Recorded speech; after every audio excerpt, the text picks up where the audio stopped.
T-Dog, J-Boy, and me, I'm Lugs. Our pride and joy is pumping our mugs. Be careful, kids, it could get rough. We're flipping our lids on sports and other stuff.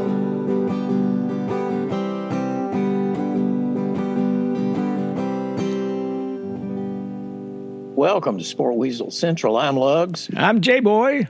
And I'm Tito. Yes, sir, fellas. And then there were just eight playoff teams left. Oh, no. But welcome to episode 198 of Sports and Other Stuff. So the Vultures are circling both the Cowboys and Eagles camps right now as both those once mighty teams were beaten soundly on Super Wildcard Weekend.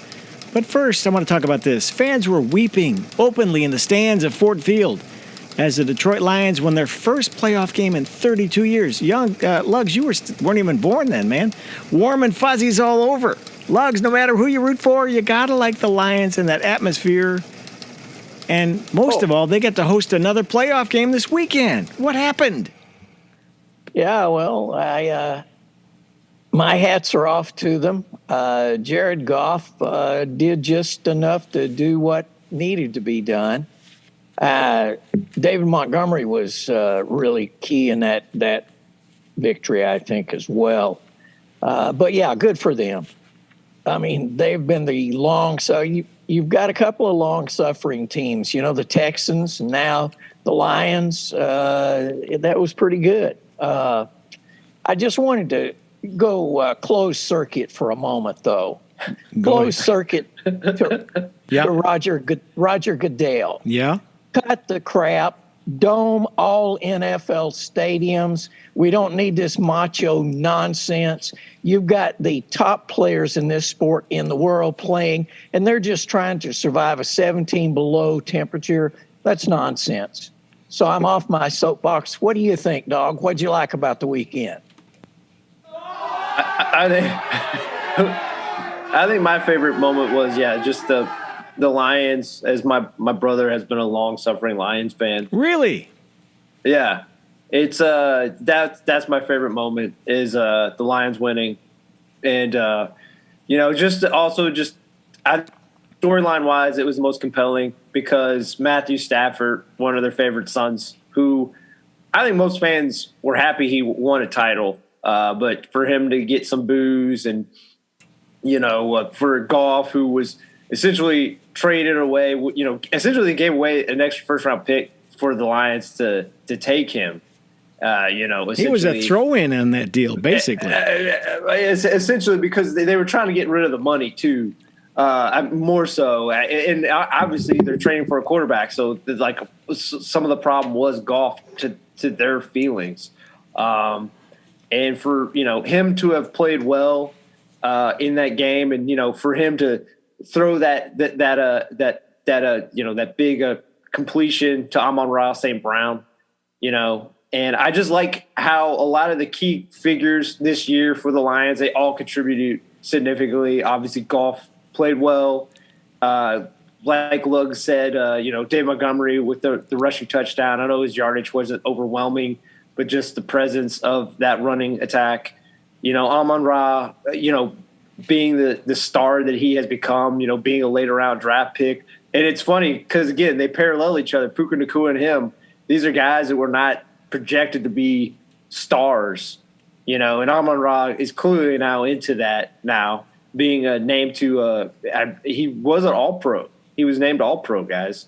Puka Nacua essentially played like that as a rookie this year. And even though he's really banged up, you can kind of tell, when they were kind of going back and forth, Sammy Laporta came up with a big touchdown catch on a fourth down conversion. So, and just, again, that was the other thing. Dan Campbell staying true to who he was, 2 years ago, or essentially when they played against the Rams and lost, that's when Dan Campbell really adopted, let's just go for it. And I know they lost that Dallas game, but since that LA Rams game a few years ago, that's been their identity, is them being very aggressive, them doing a lot of trick plays sometimes on special teams, like, all these elements that the Lions have either through personnel or coaching, like it came to kind of, a climax, I guess you could say, in this wild card game. Okay, Lugs, I want to fire on what you talked about, man. It's dome stadiums. How about a backup helmet? All right, Patrick Mahomes, what's he make, 40, 50 million a year? We can't find another helmet for this guy? Really? Yeah. Did you see that picture? Did you see that hole? Oh yeah. I mean, it was like somebody had shot a bullet at him or Right. something. It was wild. But that was the cold temperature again. Get the man a helmet. It was just nuts. Can you imagine what his wife is thinking? Brittany? He could have gotten hurt real easily and badly.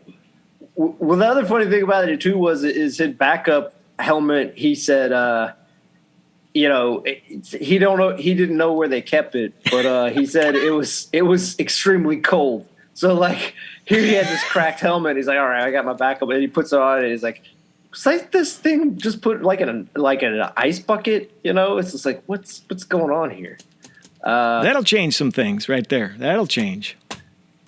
Yeah. But what a game that was. I mean, Kansas City, right. It was minus whatever the heck it was and all those people. Wow. And then the Buffalo game was even more ridiculous. They didn't even clean out the stands of the snow. Roger Goodell, you don't have people with shovels. What happened? Yeah. It's just like, come on now.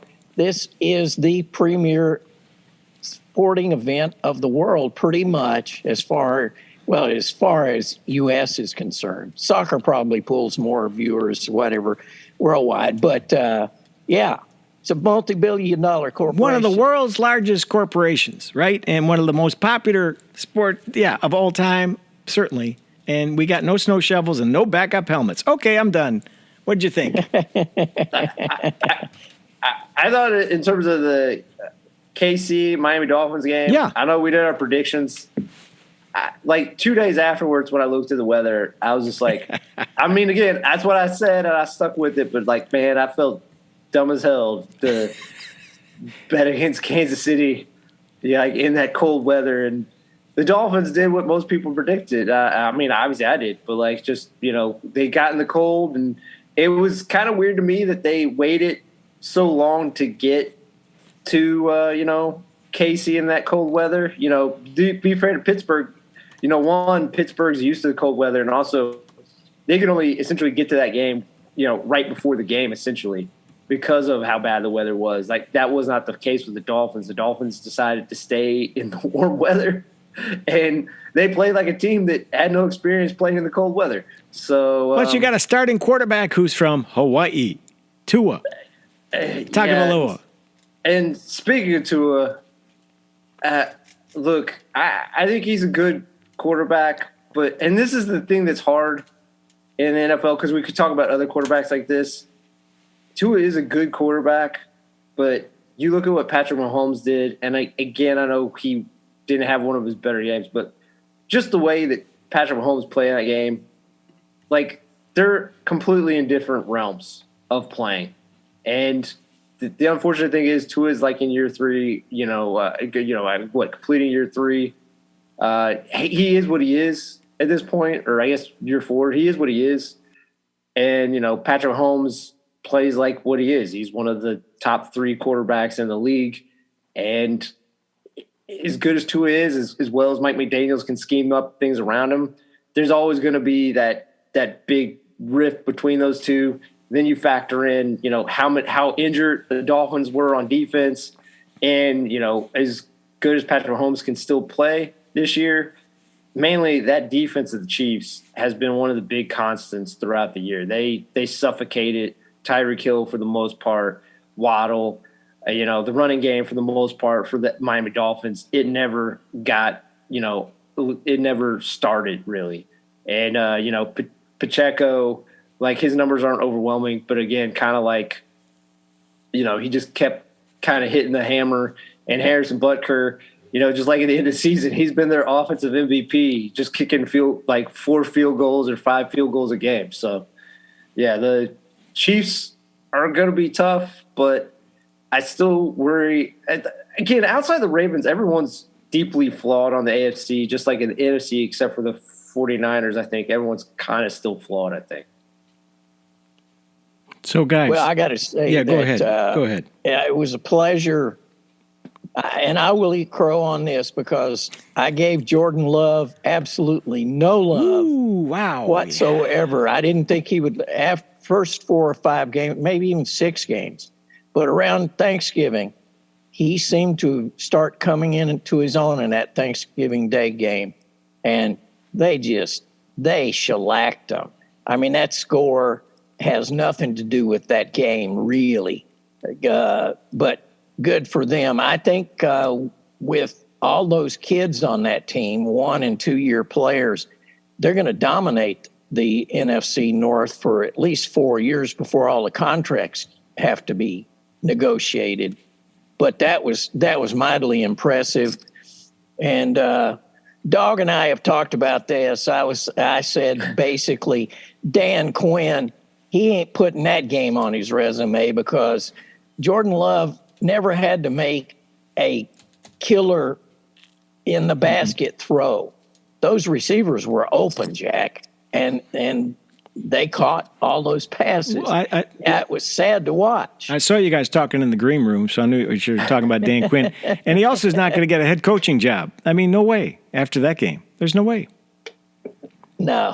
I don't know about that. Why? Like, who would hire him? What fool? Well, I mean, guys, Carolina's open. Carolina's open. That's right. We're talking about, like, and look, this guy kind of, since he's talking eating crow on this guy, even though the record's not great, Jonathan Gannon did a pretty good job with the Arizona Cardinals this year. If you look at how he finished out the Super Bowl and how they could not stop, to some degree, physically mobile, the mobility of Patrick Mahomes was kind of disabled a little bit, but still he picked them apart. They couldn't stop him that whole game in the back half, and they had this decent lead, and they let it kind of go away. And look, I'm not disagreeing with you all. Like, obviously, LaFleur depanced, Quinn on that game. I mean, but again, this isn't something we couldn't see happening. Think about, the first loss the Dallas Cowboys had this year was against Jonathan Gannon's Arizona Cardinals. What did the Cardinals do to beat the Cowboys? They pounded them with a rock. Yep. And, Aaron Jones has been healthy, and I believe now it's 3 games in a row where he's rushed for over 100 yards. Unstoppable. We saw, I mean, some of us saw this being a problem. I mean, I did get this game right, and mainly, I'll admit, I mainly got it right because I saw how badly they kind of dominated, even though it was a close game in terms of score, how much they dominated the game against the Bears in Week 18.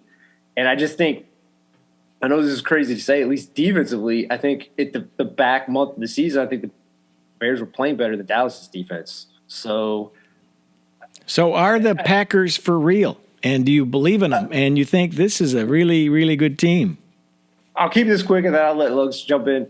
I do think this Green Bay team's for real. Unfortunately, they play the 49ers, and I think they'll give them some, they'll play them tough for a bit, but I just think if everyone is healthy on the 49ers, the mediocre running game that Dallas Cowboys have, that's not the 49ers. The 49ers are going to be able to run and kind of control the clock. There's a little more monsters on the D-line, and I just think they're, for the most this year, they've been better coached than Dallas's defense, and I think that they're just stickier. So I think, even though they're legit, I think they unfortunately are going against one of the top 2 teams in the NFL, and I think they're going to get bounced this weekend. So, Lugs, Packers for real? Yeah, I think so. Obviously, they're very young, but they didn't let the moment overwhelm them, and I don't think they'll let the moment overwhelm them against San Francisco. I think they'll come out, and LaFleur will have the game scripted very well. I think that Love plays to script, whereas Rodgers plays to Rodgers. If he saw something, he would go for it, whereas Love will will go by script. I think they'll score first. If they get the ball first, they'll score first. Then after that, I'm afraid that San Francisco just has too many horses for them to stay with them long term. But I wouldn't be surprised if the game was only maybe 7 points, the win for San Francisco. I wouldn't be surprised. Rodgers sees something, he goes for it, but he obviously walked past the CVS and didn't get the vaccine. So he got the T. the BOGO. The 2-for-1. Sorry.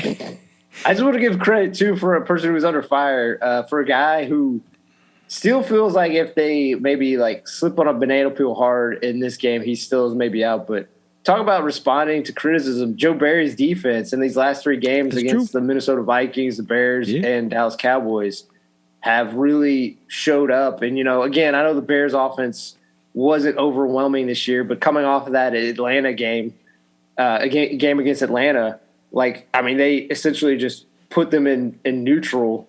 And then the Cowboys, they very quickly just neutralized CeeDee Lamb, and they kind of exposed Dallas's offense. If CeeDee Lamb doesn't really get going, Jake Ferguson, congrats to him having a career game with 90-plus yards and 3 touchdowns, but they just don't have a lot of weapons. And look, Tony Pollard was such a star last year, and hopefully this offseason he can get healthy. He just was not right this whole year. He had no burst, and, this kind of goes back to their loss in the playoffs last year. When Tony Pollard went out, they just don't have guys with juice because, again, as much as I like CeeDee Lamb, he needs an explosive guy around him. He's kind of like a souped-up Keenan Allen, where as great as Keenan Allen is, they really need a Mike Williams. So I think, Dallas needs a Mike Williams. And, look, I'm the biggest apologist for Dak Prescott, but to be fair to Luggs, who's been really hard on him all this year, at this point, the record is what the record is. He has not really showed up in big moments. And look, I think McCarthy is a good coach, but kind of like we talked about in the green room, Dallas is a different animal. A lot of regular season success, that doesn't mean anything to the Cowboys fans and more importantly, Jerry Jones. Regular season, if he gets iced, I think he'll find another job because of just how well he did in the regular season. But by the standard that the Dallas Cowboys put, it's understandable for him possibly to be let go. Okay, Luggs, I'm going to play into your hand, man. I think Dak is a game manager. What do you think? Just going to toss it out. I think he's a little better than that. But if he doesn't have a running game and you can tee off on him, I'm telling you, he goes from a B+ down to a C pretty quick. Actually, I'll stoke the fire on J-Boy. Dak and Kirk Cousins are very similar. True, they are in that pretty much a lot of flash. Equal. Well, no, I mean it in likable. A compliment. I put it in a complimented way, and I guess you can take some derision because this kind of goes back to the Tua thing. I think Kirk Cousins and Dak Prescott, if you think about it, both taken in the 4th round, correct? Yeah, correct. Yeah. I think both of them, if you look at the textbook stuff, both of them played textbook. Both of them, I think, are incredibly smart quarterbacks that have reached the top of whatever they were going to be able to do in the NFL. The unfortunate thing is you have these freaks like Patrick Mahomes. You have these freaks like Josh Allen. You have these freaks like Lamar Jackson where they are never going to get to that ceiling because it's just not in their wheelhouse. That's what I'm trying to say is even though I know some degree it's me coming off hurtful to Kirk Cousins and Dak, I think these guys have hit their ceiling. So it's just unfortunate. These are kind of examples why these guys went to the 4th round is they can be really good starters, but if everything is not perfectly assembled around them, they can only do so much. Well, let's talk about another quarterback who is in the upper echelon, the Tampa Baker Buccaneers, man. Baker Mayfield, the other blowout. Guys, Tampa Bay, what happened there? They're on fire. The Eagles, what happened there? Luggs. Oh, I think the Eagles are the story there. I mean, Tampa took advantage of a team that you could tell by the body language on the sidelines. They weren't into that game. There's a total disconnect. Soriani is just standing there watching this stuff go down. I was amazed at that because let's be honest. I mean, Philadelphia has skilled players. They have talent. There's just something, an element of caring about that game is missing. I would be, now this is, here we go with wild ass prediction. Go. I would say that would be the great landing spot for Belichick. It would be perfect for him. And he can go ahead and get his wins and surpass Don Shula. Then he can retire. But Belichick could be there. He would work. What do you think, dog? Wait a minute. You saying for the Eagles? He just called it right here. Yeah. I'm marking the tape. Dang. 6:50. 6:50 p.m. So you want to get rid of Nick Sirianni? Make a note. After what he did the first 2 years as a head coach, and what he I understand they crapped the bed. I mean, they were not every season has a paper tiger. This Eagles team was the very definition of a paper tiger. Okay, right? Here's what I have for you, though. Is Jalen Hurts injured more than we know, and that's part of the problem? I do. Just like Travis Kelce most this year, I don't think has been physically right and just been gutting through a lot of things. I agree with you that the lower half, and look, I know they love the brotherly shove or the tush push or whatever. Yep. I think they need to cut that out. I think you're shortening his career doing that because just all the weight and extra pounding. And I know people are like, well, it's slow motion. Still, like you hear stories about guys in those dog piles, like what they physically try to do to people, like twist ankles and we see offensive linemen's fingers. Like it's not good to utilize it so much. Just get a hammerhead back to do Full that back stuff. Just to save him. I mean, he is your livelihood of your team, and just kind of like what you're hitting at, Jay Boy. He wasn't right this game. Obviously, having no AJ Brown, even though he kind of went and kind of disappeared during this whole back half of the season, where they essentially went, I believe, 1-7 in the back half of their season, right? Yeah, correct. I believe that's what they did. Yep.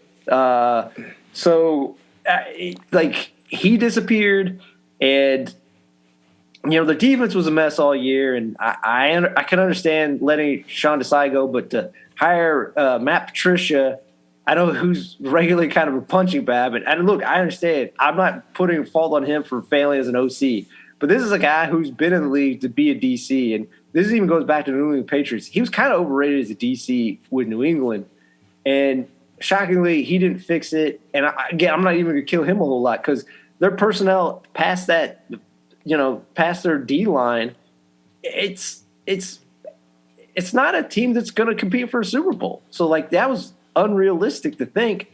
But it just I think you keyed on the main thing, Jay Boy. He wasn't right. Their offense hasn't been operating at the same level since Shane Steichen left and took the head coaching job with the Colts. So, and credit to Todd Bowles and that Baker Mayfield playing well. I mean, we kind of saw this happening. Like the Eagles secondary is not good, and Tampa has Mike Evans. It has Chris Godwin. It has Trey Palmer, the rookie, who's really had moments this year. Good run game. Cade Naughton. Yeah, and Rashad White. Rashad White, who was taken relatively high a year ago and has really kind of become a key component besides Mike Evans pretty much for the whole year of Baker Mayfield having this kind of renaissance or resurgence. So, Lugs, did you ever think we'd be praising Todd Bowles, the much maligned coach for years, and saying, well, Nick Sirianni, he's about done, even though he just went to the Super Bowl last year? What's going on? Well, it's basically what have you done for me lately? See, I don't question Sirianni's coaching, game plan, or any of that. I question his rapport with his players. I just, it was sad to see. I mean, these folks have been there. You know, they were in the Super Bowl, and it's just like they had no energy from the get-go. They just had nothing. It was sad to see.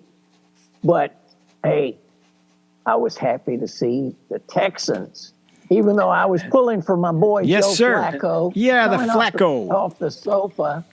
But I got to say, again, I'm going to eat crow here. I didn't see C.J. Stroud being what he is. I'd say it's amazing. And you can tell that team entirely, to a man, believes in that kid. And he made a couple of throws that were just amazing, you know. So that was interesting to watch. I thought actually that the Browns defense would have been better. Mm-hmm. Again, I just they just got outplayed, period. Yeah, I was also I picked the Browns just because how ferocious their defense was and just how hot Flacco was. We liked it. Yeah, I mean it was a good story, but still the team that ended up winning, C.J. Stroud. I mean, again, going back to the Dax and Kirk Cousins of the world, C.J. Stroud I just think he's what we're talking about when we're talking about these just ridiculous quarterbacks. Like, he only threw the ball 21 times for 274 yards, 3 touchdowns, and he should have had another one. He barely missed Nico Collins on another deep ball. Yep. And it wasn't, I can make a case Nico maybe like let off the gas at one point because he didn't think it was coming to him. I think the ball trajectory was actually positioned decently by Stroud. It should have been caught. But just, they got, remember at the beginning of the year, they got not only laughed at for taking Stroud, number 2, because that awful pre-test, the C2N or whatever, K2N test. That was supposedly like this whole thing that could really tell like who's a great quarterback, so who whatnot. Well, that took a big hit. That's one of the biggest losers this year, is just how well Stroud did this year. But they also got ripped for taking Willie Anderson. Trading back up to the 3rd overall pick and taking Willie Anderson. Willie Anderson, he had a sack in the game, and not only had 7 sacks in the season, but his pressure rate was one of the best. I think it was the best of all rookies, and he is a natural leader on that side, just like Stroud is on their offense. And they have a really good young nucleus of the team. D'Amico Ryans. It's funny. I think the coach of the year came down to D'Amico Ryans and Stefanski, and I think maybe with this win, it's not supposed to matter what happens in the postseason. Yeah. I think D'Amico might have snatched it from him at the back end of Snatch that trophy, coach. Yeah, and you can't fault the Browns. Like they lost their best offensive player week 2 in Chubb. I think they were down to like their 6th and 7th offensive tackles that they were playing, and that's why they had to go like Joe Flacco, just chuck it up, Kareem Hunt, who had moments this year, but he's just not the same guy, and Jerome Ford, who I think can be a good player, but I just think his vision isn't that great yet at running back. Like, they couldn't be a balanced team anymore. And a guy, show some love to Lovey last year. Lovey, he drafted Stingley from LSU, and essentially what they did is Amari Cooper, who late in the season when they played, Amari Cooper went off for like 200-plus yards of receiving, and D'Amico Ryan's like, you know what? We're actually going to have you shadow Amari Cooper. Amari Cooper finished with 4 catches for 59 yards, so Stingley did his job. I'm just really impressed with the Texans. It's going to be a hard road to hoe against the Ravens because Lamar is probably going to be the MVP, and the team is playing well. But I'll tell you what, man, this Stroud kid is special, and I'm not ruling out the possibility that the Texans could maybe upset the Ravens. That's just how magical this Texans team is starting to feel. It feels to me the Texans are the story of the year between C.J. Stroud, D'Amico Ryans. I mean, everything's stacked against them, and look at them now having fun. And the Cleveland Browns, that's a snake-bitten franchise. We know that. It came up again. They're on their fourth quarterback. It's Flacco. And here come these young Texans. They got nothing to win for, nothing to lose for. Lugs, they're the team. I mean, that's the story of the year. Yeah, it really is. Although I have to give a vote to Sean McVay as far as coach. That's a good one too. Yeah. Yeah, because think about all the injuries. I mean, both sides of the ball, and he still managed to get them into the playoffs. And they had real shot in that game. They really did. But, yes, the Texans, I mean, that's just to go back, what was it, NBC, a feel-good story. That kind of promo. You could use that promo. Yeah, you could. They're the feel-good story. Because the Buccaneers, because of Baker's baggage, they're not feel-good. The Pack has a little feel-good, but the Texans are the feel-good. It's all American, right?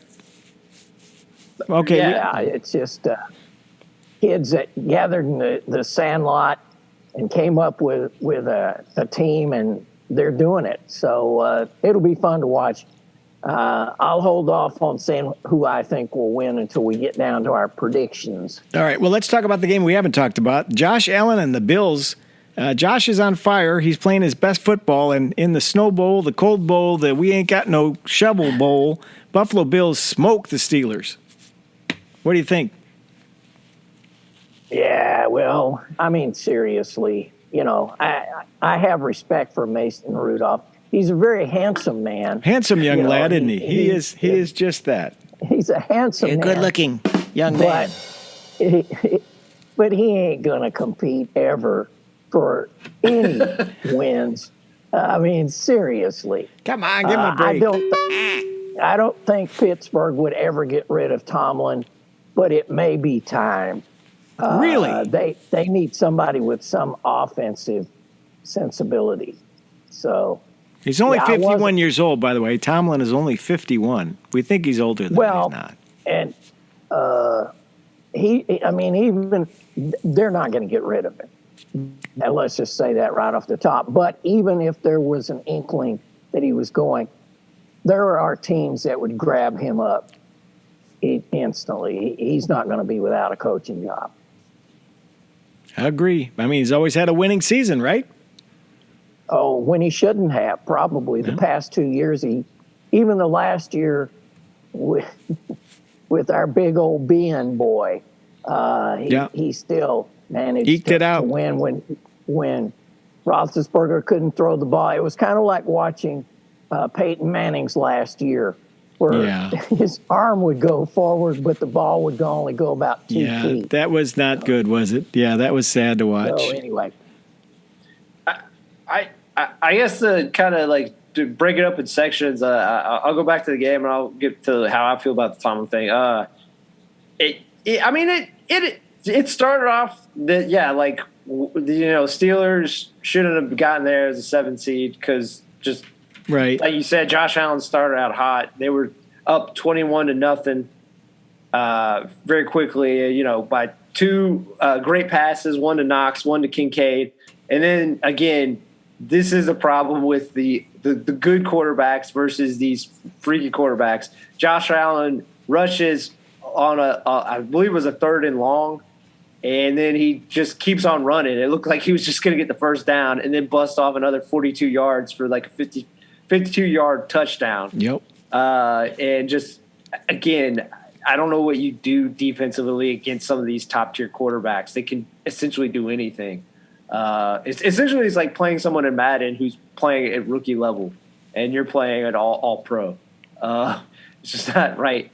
But Mason Rudolph, again, I agree with you. Not shocking that the Steelers didn't win, but Mason Rudolph did play well. And again, I'm not saying he's going to be a starter long term. But again, one of our favorite subplots almost every year. I'm happy for him in that, like, I think how he played in the back half this season, he's gonna get an extra 3 to 4 years in the league where he was squarely third on the depth chart, not even really being active most weeks this year. So it's a win for him on some level, regardless what happens. And they chipped away in this game because the scary thing for Buffalo next week is their whole secondary got banged up during this game. And it did get down to a one-score game when Calvin Austin got the touchdown pass from Mason Rudolph. And then the critical drive after that, Josh Allen hit Khalil Shakir. Again, it looked like he was only going to get a first down and then broke off an additional 12 yards and ran it in the end zone. That was the play of the weekend, I thought. That was amazing. This is a sad thing. It's like, even though the offense didn't play well, it feels like really the Steelers' defense let them down more so than the offense. Because, again, you have to be realistic on what the offense is. I think the offense, for the most part, did as bad as well as you would think the Steelers' offense would do against Buffalo. It was the defense that had a few plays where they just couldn't tackle. Like, guys were breaking off, like I said, Josh Allen and Khalil Shakir. And I agree with you all for the most part. I don't think Tomlin should go. I think he's done a great job. But I will say, when people can't wrap their head around it, Matt Canada was a problem, and he sometimes stays too loyal to people for too long. Like, everyone could clearly see Matt Canada was a problem, and offseason was not going to turn it around. I'm not going to fault him for Kenny Pickett, where it definitely looks like Kenny Pickett's out the door. I don't know what they do with quarterback next year, but that's not his fault because of personnel. But, it feels like he should put more of his stamp on the offense, even though I know that's his side of the ball. I think he has a good identity on what idea on what should complement his defense. And it doesn't feel like he's really putting his foot down. And again, kind of like Dallas, just the one realistic thing about the Steelers is they have such a high level of expectation that, the last time they won a Super Bowl, and obviously Tomlin was the coach, it was against the Arizona Cardinals, that was back in 2008? Yeah. 2008, 2009. So, they're – you can't say they haven't been patient to a degree. And, obviously other fan bases haven't won during the Super Bowl era, or only won once during the Super Bowl era. But like I said, Steelers fans are different. So I can understand. I don't agree with him being let go, but I at least understand the mindset of that fan base. Well, we shall see. Very exciting super wild card weekend in the books. Weather, injuries, broken helmets, and snow. We love it. We're going to come back and do our predictions. But first, Lugs has a little, are you ready? Sports of yesteryear. Lugs, you ready for that? Oh, yeah. Here we go. It's Sports of Yesteryear. Our man Lugs, he's out in his 72 Chevy. It's an Impala, maybe a Biscayne, maybe a Bel Air, can't remember. He's got Sports of Yesteryear. Come on in here, Lugs, and do it. All right, 1934, New York Giants reward National League MVP Carl Hubble with a huge $18,000 contract. $18,000 contract. 1952, NFL draft. Bill Wade, quarterback, University of Vanderbilt, is the number 1 pick by the Los Angeles Rams. Never heard of Bill. Wish him well, though. 1961, 11th NBA All-Star Game. Syracuse, New York. West beats East, 153 to 131. MVP is Oscar Robertson, Cincinnati Royals. At 22, the youngest player to receive All-Star MVP honors. 1988 AFC Championship, Mile High Stadium. Denver Broncos beat Cleveland Browns 38-3. And that game features the infamous fumble by Ernest Biner at the Denver 3-yard line with 1:12 remaining. 1993 AFC Championship, Joe Robbie Stadium. Buffalo Bills beat Miami Dolphins 29-10. That's it for this edition of Sports of Yesteryear. Thank you, Lugs. Okay, wait a minute. Now let's talk about that. Ernest Biner. Right, I remember that. Oh, that was Cleveland, right? Oh, yeah. Yeah. That's another one of their. Oh, that was it. That was the last. Yeah. Was that Bernie Kosar, quarterback? Yes. You know, it probably was. You're right. Yep. You know what that game was known as, right? No, I don't. That's why I brought it up. What is it? Oh, it's the fumble game. It's actually known as the fumble game. Gosh, dang it. There they go again. The Browns, the Brownies. Come on, give them a break. Well, I mean, that's not even really fair because, like, because also aren't the Browns on the receiving end of the Broncos game, the drive? Don't Wasn't remember. the drive against the Browns too? I believe Probably it was. so. What year was that? Which one? I have to look, Yeah. but that's why I feel bad for the Browns. To be I do fair, too. because like a lot of the games are based on goes to the post, right? Or the Holy Roller, right? They're named after like the happy outcome for one team, right? Immaculate Conception Reception, right? Yeah. Or the catch. The catch. Like why do the Browns get the one where it's the fumble? The Ice Bowl, right? Yeah, I don't know. All right, let's move it on. So we've got 8 teams left, 4 in each division, obviously. Let's go with, we got our first game is Saturday, 8:15. Check that. Saturday, 4:30. Houston at Baltimore. How do you like this one, Lugs? Houston at Ravens. Texans at Ravens. Saturday, 4:30 on ESPN ABC. I'm going to have to go with Lamar here. I think the Ravens, top to bottom, are healthy. They're a better team. I like the Texans a lot. I think it'll be closer than the Ravens would like, but I think the Ravens will pull it out like probably 30 to 21, something like that. T-Dog, I think you're pulling an upset here, man. You got the C.J. Stroud going. What do you think? Man, I wish I was feeling more adventurous, but I'm at the blackboard because I'm going chalk. Chalk. He's going chalk. I just feel like this whole year it feels like Lamar has been locked in, and I know his numbers aren't as gaudy as they were in that 2019 MVP season. I just think he's locked in. He knows the one big criticism about him has been, yeah, his numbers are great. His winning percentage is actually, I think, the best statistically during the regular season. But people point out, like, he's never done anything in the playoffs. I think, after finally getting that contract, he's moved on his next thing to really lock in on, and that's no one thinks I can win in the postseason.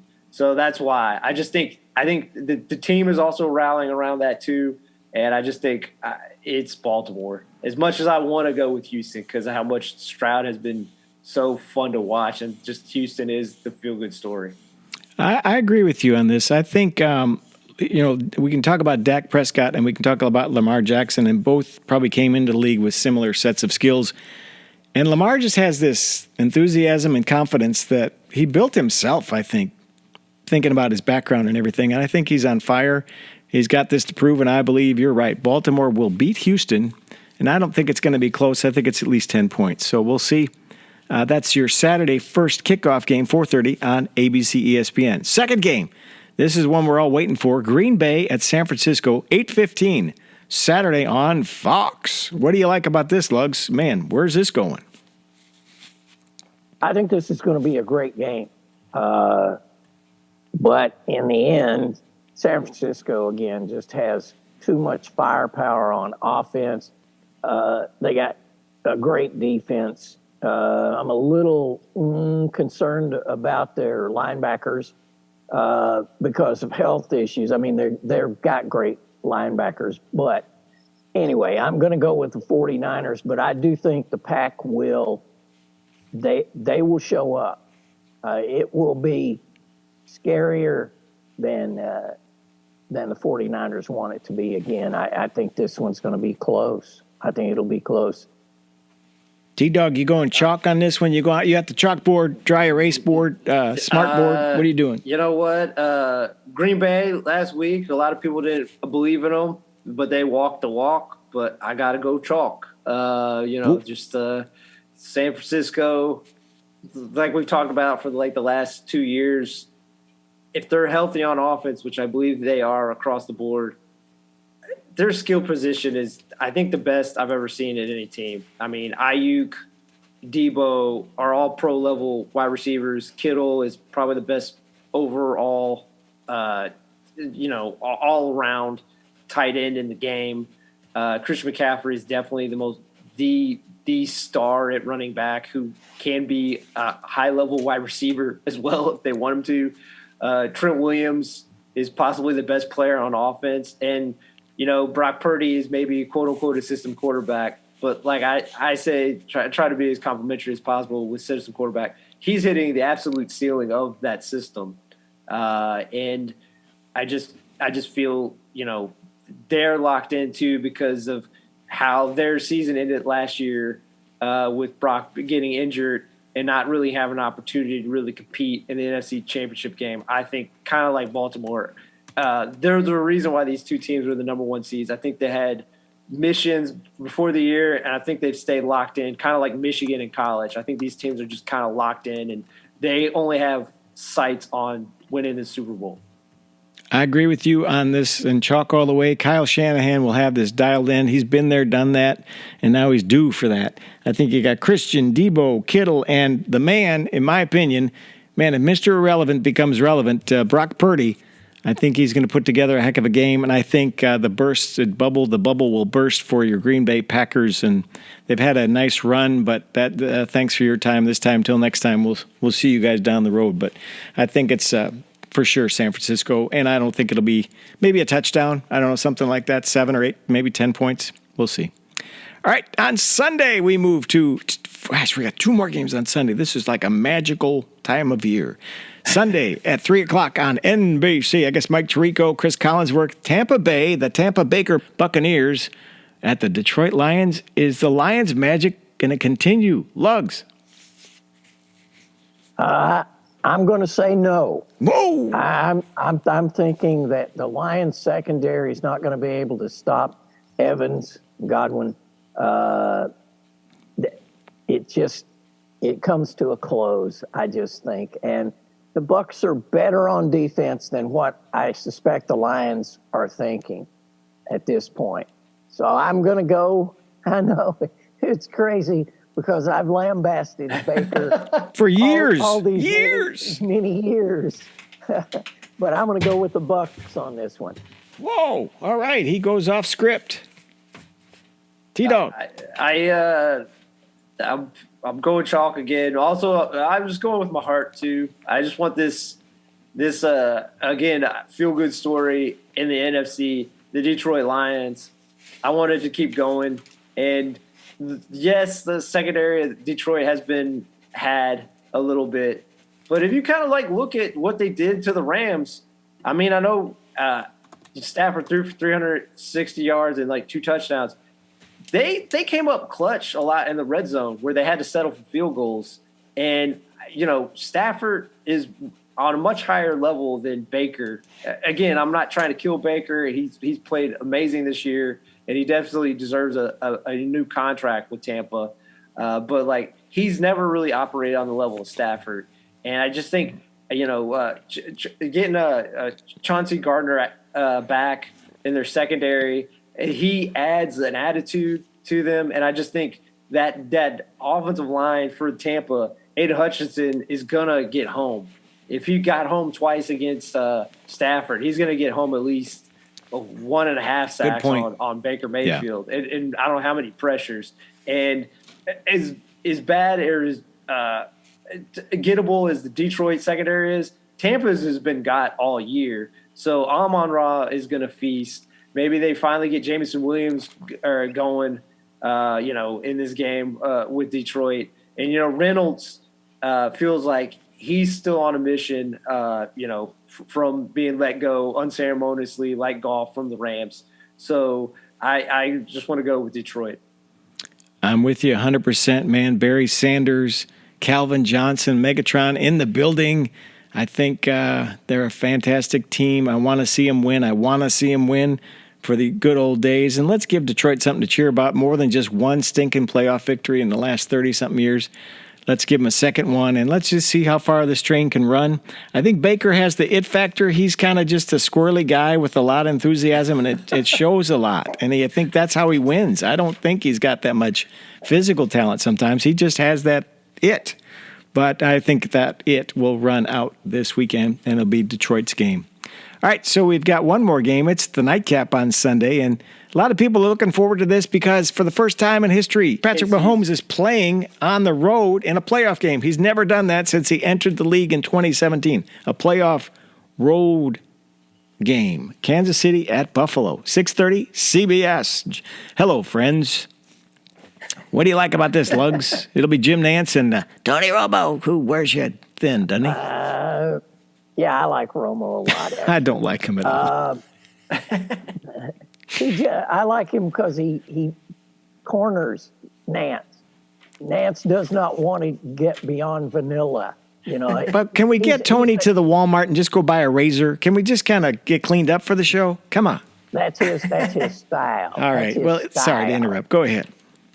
Anyway, I think this one's going to be really the clash of the two best quarterback matchups, period. I'm going to go with the Chiefs on this one, just because I think Kansas City's defense can stop Josh Allen. I think they will get after him. I've forgotten the guys. Who's that? Is it Spags? Spagnola? Spagnola. Yeah, Steve. Uh-huh. I think that man will send people he don't even have on the field. He will send them. That's a secret. The 13. So I'm going to go with the Chiefs on this one, but it'll be a close game. And, Josh Allen could have the game of his life, but I don't think it's going to be enough because Mahomes, he's hacked. He wants it bad. And you know what? They got their shipment from Amazon for hands for the receivers. Did they come in? Finally caught some passes this past game, and I got a feeling they'll go ahead and pay for that second shipment of hands. So I'm going to go with the Chiefs. Here's what Dave Lapham would say. You got to catch the football. Get your hands out in front and catch the football. Amen. Hands came in. Catch the damn football. T-Dog, I know where you're going. I think. I've gone chalk in the first three. I almost feel like I can't go chalk 4 times, and I won't anyway because KC, I just think I think Lugs kind of pointed out certain things is KC's defense is the best unit in this game, and even though they've been up and down in terms of scoring touchdowns pretty much the whole year, it's been by their standard, again, their standard is at the very top. Since Mahomes' era began, it's definitely sputtered this year. But I just think as banged up as that secondary is with Buffalo coming out of that Steelers game, and maybe some of those guys play, I don't think they'll be right, and some of them I don't think are going to be available. It's just going to be a bunch of backups, and I know the receivers aren't great, but Rashee Rice, their rookie, has really turned it on in the back half of the season, and he went for 130 yards and a touchdown in their wild card game. And I just think as great as Josh Allen is, kind of like what you alluded to, J-Boy, if they're going to win, and it's definitely in the bag because he's done it all year, and it still flummoxes me that how Josh Allen, who is the whole team for the most part, didn't make the Pro Bowl this year. I know he had 20-plus turnovers, but he accounted for 43 touchdowns or whatever. But anyway, he had to do everything for that team this year just to get into the playoffs, and he didn't make the Pro Bowl. But anyway, I'm not going to focus on it. He's going to have one of those 70-yard rushing games, 2 touchdowns, 270 yards passing, 3 passing touchdowns to win this game because I just think with how great that KC defense is going, what Spags is doing, and Snead, their corner, he was really vital in the essentially shutting down Tyreek Hill in their game against the Dolphins. Again, they're different. They're different players. Diggs and Tyreek. Obviously, I think Diggs is a little more technique and more crafty, and Tyreek is just overwhelming talent. I think Snead though is this is a better matchup for Snead. So I don't know. Other guys are going to have to step up around Allen. And like I said, I don't see this defense really holding up. And I think Pacheco is going to be like what he's been. Like his numbers aren't going to be like eye popping, but he's just going to be that constant hammer to kind of complement Patrick Mahomes. And they're going to win a somewhat kind of ugly game, I think, against Buffalo on the road. Okay, I think you're all wrong on this one. It's going to be Buffalo, and here's why. You remember the overtime game? Was that 2 years ago in the playoffs at Kansas City? Yes. And Josh Allen, that's right here. Frontal cortex, it's right there in the front of his head, front of his mind. It's on his mind. He's mad. He's going to win this game if he has to with one leg or whatever happens. I think with the snow, the cold, the fans, the long-suffering fan base that lost 4 Super Bowls in a row, I think Buffalo wins this game over Kansas City, and that'll put that to rest. I think it's a down year for the Chiefs, and we won't have to hear Andy say, "How about them Chiefs?" So that's my prediction is Buffalo. All right, before we go. All right, this is a new, with the new NFL broadcast contract, now we have 4 networks, each with a game. I don't think that's happened before. So quickly, your favorite announced team. Let me go through them. Kevin Burkhardt and Chris Olsen on Fox. Mike Tirico, Chris Collinsworth on NBC. Joe Buck and Troy Aikman on ABC/ESPN, or Jim Nantz and Tony Romo on CBS. Who do you like the most out of those 4? Lugs. That's tough because there are elements that I like from each one of them. But I'm going to go with Burkhardt and Olsen. I think they're solid. Wow. Because they're vanilla? They don't really give much, do they? Oh, what? See, I kind of agree with Lugs. I'm maybe not going to pick them. I like Kevin Burkhardt and Greg Olsen a lot, but I'm not going to have that be my pick. Sorry, Lugs, you go on. Sorry. That was it. I mean, if you're going to give me color guy, I got to go with Romo just because he's such a squirrel. He knows what he's talking about, but he did take too many licks to the noggin. And the guy I find fascinating, who can still actually string almost a sentence together, is Troy Aikman. But he still looks at you with that one eye that's kind of glassy. And I'm just like, dude, I think somebody check this guy for CTE. Well, wasn't he like one concussion away from being not so good? Troy? Being an idiot? Yeah. I think he was. He was like, they had him fitted for a drool cup. Wow. So, do not call this program. Just write to Lugs directly. P.O. Box 100.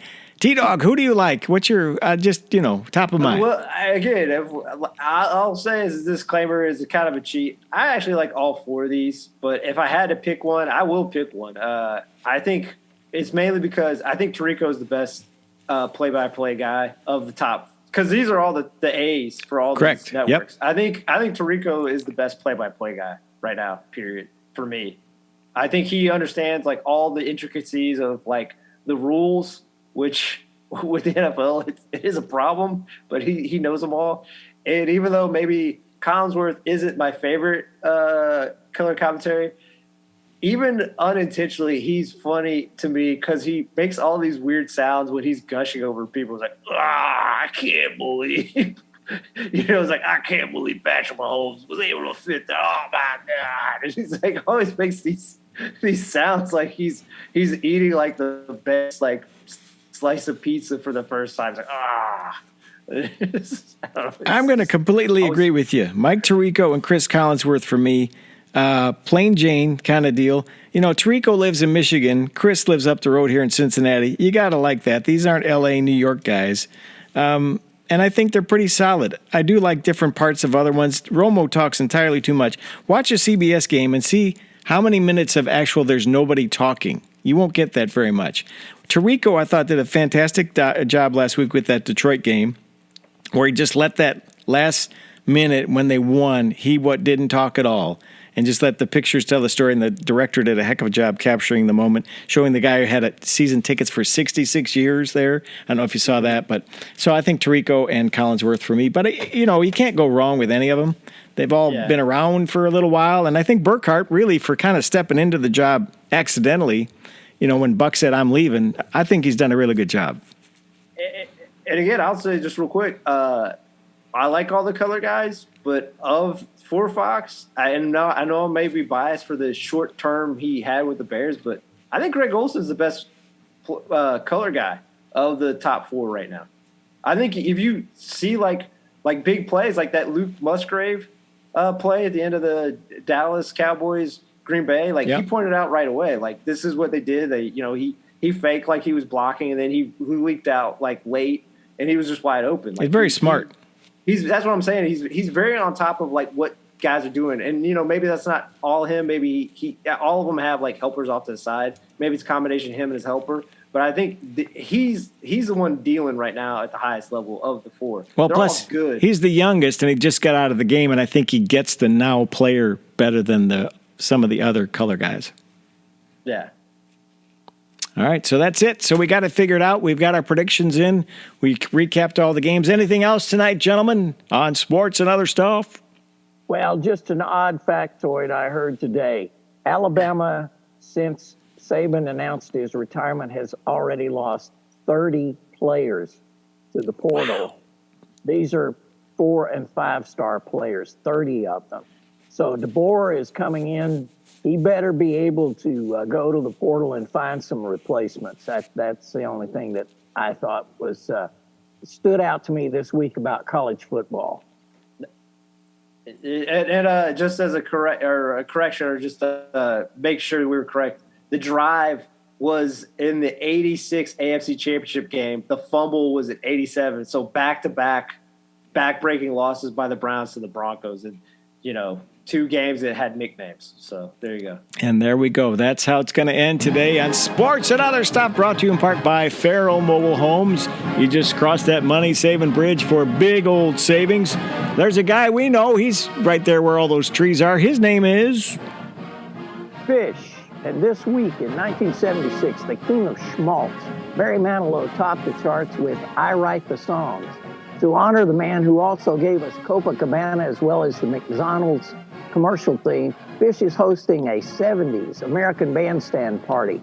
Wear your headband, bell-bottoms, and choker to celebrate the decade that gave us disco.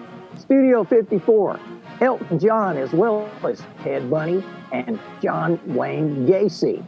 Admission is $20 and begins this Saturday at 1 p.m. with all proceeds going to benefit the Rick D's Disco Duck Recovery Foundation. Come on down. All right. John Wayne Gacy makes the program. That's a first in our program history. Keep your feet on the ground and keep reaching for the stars. I don't think he said that, but somebody else did. So long. Casey we'll see you Kasem, next time. right? Casey Kasem. That's it. Yes, sir.